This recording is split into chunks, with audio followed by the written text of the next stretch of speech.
Welcome to Pick Up and Deliver, the podcast where I pick up my audio recorder as I step out to walk and then deliver an episode to you while I stroll around. I'm Brendan Riley.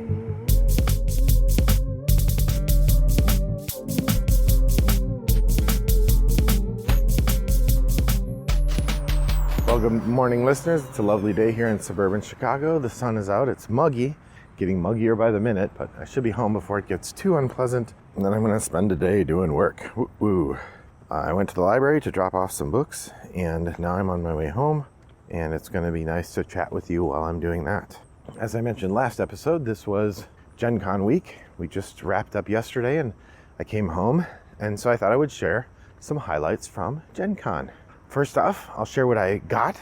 I picked up a number of things. I made a rookie mistake on the first day of Gencon. I went and bought all the stuff I really wanted, but all the stuff I really wanted was expansions to other things. I mean, there were a few new games I would have liked to get, but I wasn't pushing real hard to find those this year. So I got the expansion for Revive, very exciting. I got this expansion for Orleans, the Invasion expansion, the Plague expansion, very exciting. And I got the new zoo maps for Ark Nova, very exciting. So yeah, those three things were all great. I also picked up some expansion packs for A Touch of Evil and one for Last Night on Earth. Now, there's a word in there that I said several times in that clip, which is expansion, expansion, expansion. So we got back to the hotel room Thursday night, and we had nothing new to play because I had just bought expansions. Oh well. A couple other people had stuff, so we did get to play some games, but or one game at least, but I did not get to play any of my new stuff. I did end up picking up a couple other things. For my classroom, I picked up a copy of Freedom, the Underground Railroad and its expansion. And I picked up a copy of a new game called Burn the Fort, which was created by an indigenous creator named Clee Bailey and distributed by Kickstarter. This is the first year they had at Gen Con, and they sold out. I was really excited to get a copy. We actually got a copy for Toggle, played it Thursday night, then went back Friday, and I bought a copy for my classroom along with the Freedom, the Underground Railroad game. I'll use those in a conversation about socially aware games, or games that are about community and about teaching how things work through gameplay. That was what I picked up for myself. I also got a copy of Leaf, which is a new game from Tim Eisner, who I know best as having created the game about the three little pigs. I think it was called Enchanted. That doesn't sound right. I can't remember the title of it. Which I liked, but just wasn't a great fit for my family, so I sold it off and actually made a fair amount I made a decent amount in the selling off, so that was good. Yeah, but this Leaf game looks pretty fun. I like the nature theme, and there's some great art on some of the cards. So that's pretty much my acquisitions for my own collection. We did, however, get quite a few games for the Toggle library, which you can head over to togglegaming.com and you'll find our announcement about that as part of the follow-up to the Tuesday gaming night tomorrow night. So I'm very excited about showing off what we got. Lots of good stuff. So I shared the purchasing mistake that I made. Let's see, what are some other fun things? I had an example of why hanging out in the Board Game Geek forums is a good idea or it can pay off. At one point I was chatting with somebody, or I came up to talk to somebody, and I noticed that person was talking with someone else who was in a purple Mind Clash Games shirt. And I noticed the name, and I think the name was Robert Pruitt. I recognize the name as the person who maintains the FAQ and answers questions on Board Game Geek. And so I just thanked them for all the work they do for Mind Clash Games on Board Game Geek. And they recognized my name from the forums and were super excited to talk to me and glad to connect. So that was really fun to get to see that personal connection pay off. And speaking of that kind of thing, I had a really funny moment on Sunday when I was looking at the game Leaf, and the company that makes that also made a game called The March of the Ants. And this other person was standing there looking at it, and he said, "Do you know this game, March of the Ants?" I'm like, "No, I don't." They said, "It's kind of like Eclipse, but not so bloated. It's like a tighter version of that. It's really interesting." And while they were talking about it, I glanced at their name tag, and I recognized the name. It was Kim Breebach, or Breebach. I think it's Bach, but And then I realized I recognized the voice. And so between the name and the voice, I was like, who is this? Where do I recognize them from? And so I said, is there any chance, do you make board game media? And he said, no, I'm a publisher and a game store owner. And he said he's from Australia, or by that time I realized he was from Australia. So I said, oh, is that Good Games Publishing? And then, of course, his shirt said Good Games, so it seemed like I was pretending to remember something that was on his shirt. But then he said, yeah. And I said, I think I backed a Kickstarter you guys did for Monstrous, the game where you throw cards. And he's like, oh yeah, that was our first Kickstarter. And I had heard about them on the Bearded Bros podcast, which was the podcast that Jonathan Edwards did before he did the Forgot My Dice podcast. So it was really fun to connect. And so Kim and I chatted for a bit, and it was really fun to talk with him about games and learn more about Good Games Publishing. And it was just a really nice opportunity to connect with people. And, I had little moments like that throughout.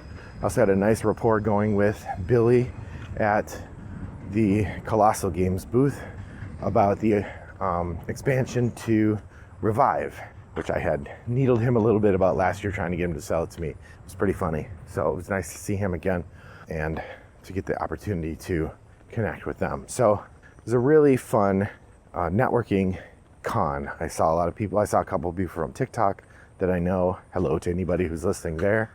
I did meet up with my friend Rolf, who works at Flying Frog Productions, and was there. Rolf is an old friend I've known since I was in high school. Hey Rolf, how's it going? I don't think he listens, but if he did, I'm saying hi.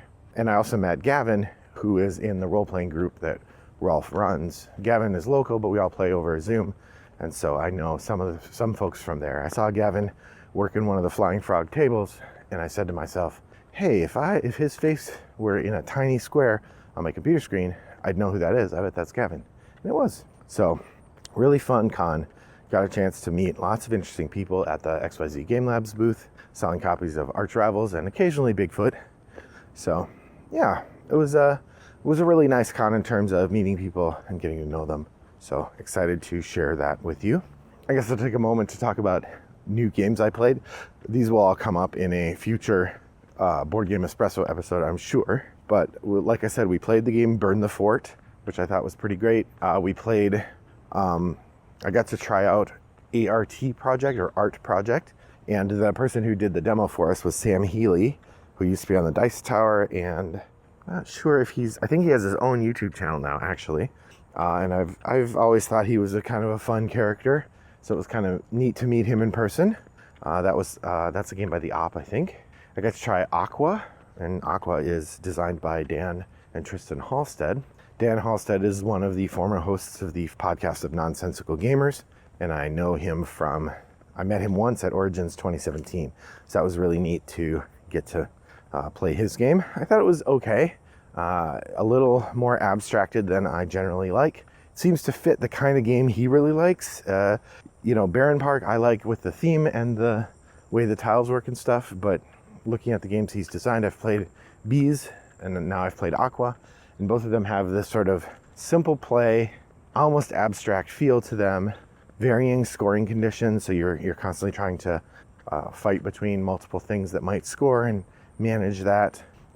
It's a beautiful game, art by Vincent Dutrait, and neat looking. I was playing with Rob, my design partner, and sometimes we had trouble finding the borders in some of the tiles, so the art tiles themselves that you're playing with could have been a little more clearly designated, but generally, and there was a weird rule about how the contiguous pieces of the board had to remain contiguous or not. It was confusing, but it was still an interesting game, and if you like abstracts with variable point scoring, I recommend giving that a try. And then we tried Ziggurat, which is a family weight legacy game from Matt Leacock and Rob Davio.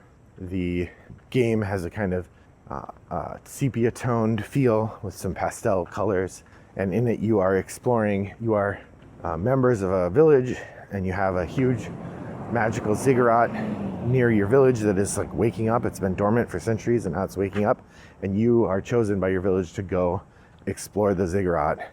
And it's a legacy game, so we played the first round, but we don't know what's coming next. It was very simple, definitely family weight. I thought it was fine, But I mean, I didn't think it was incredible or anything. I thought it was fine. Knowing Davio and Leacock, I'm sure it's interesting, even if it's not amazing. And it was only $40. And one of the things I like about it is, it comes with stickers and pouches you open and all the sorts of things that you would expect from a legacy game. But it also comes apparently with a whole new set of tiles and new sets of stickers under the box, so that once you've played all the way through, you can reset the game and play again. So you can play twice all the way through before you would have to do any kind of maneuvers to ignore the state of the board. The person showing us the game did say it was replayable, but it was unclear how. It's unclear if it's like Pandemic Legacy or My City, where there is an ongoing mode once you finish the Legacy campaign. That was unclear. I don't think I would want to do that, but it's nice that it resets, particularly because it's only like 6 or 7 scenarios. I think 6. So that's not a lot, particularly for such a light game. Probably on par with My City in terms of complexity. Although not at all like My City, but probably on par in terms of the difficulty. Overall, Gen Con 2024 was fantastic. It was a really neat way to engage with the community again. It was really invigorating as a game designer to be around all these people who love the hobby, to hear such nice things from everybody. Really recaptured my imagination for the work we do and excitement for the hobby.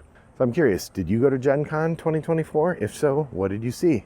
If not, as you're hearing and seeing media coming out, what is it that you're going to track down for games or for experiences? Have you been to other cons? What are your favorite cons to go to? I've been to Origins myself once, Origins twice, Gen Con several times.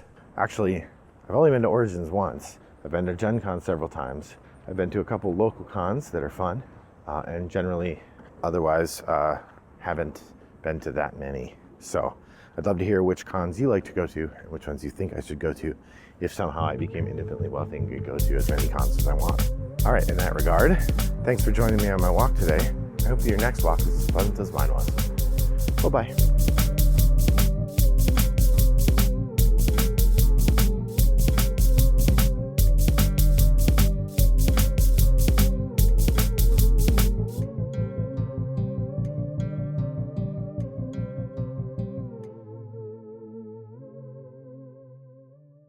Brought to you by Rattlebox Games.